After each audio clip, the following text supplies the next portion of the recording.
Siku ya 7. Leo tuangalie jinsi ya kudesign kalenda kiurahisi zaidi. Una haja ya kuandika zile namba manually na vitu vingine. Kwanza utaanza kwa insert table.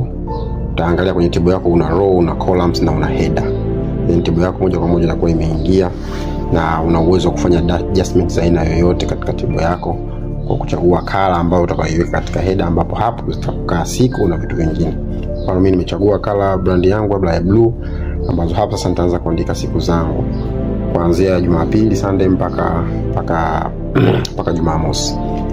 Then baada ya hapo hizi nitaziadjust, nitaweka font ambayo mimi naitaka. Nitafungua properties.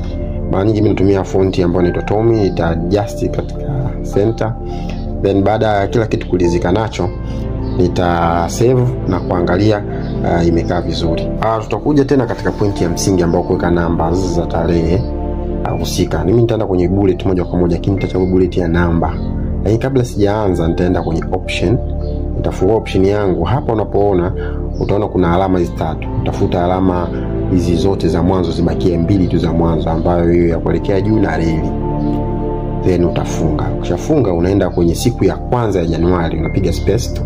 Then baada ya hapo una copy kwa box, then una paste hizo namba zote, zitatokea kwa haraka. Then unaenda sehemu ya pili pia una paste namba, zitajiandika zenyewe mpaka unamaliza kwenye tarehe ya mwisho. Ni rahisi sana, hauna haja tena kuandika vovote vile mbaya namba manually. Then baada ya hapo uta-adjust hizo namba zako zilizopo ndani humo kwa kuweka font size, lakini pia kuna siku zile za weekend unaweza kaweka rangi tofauti tofauti katika box yako.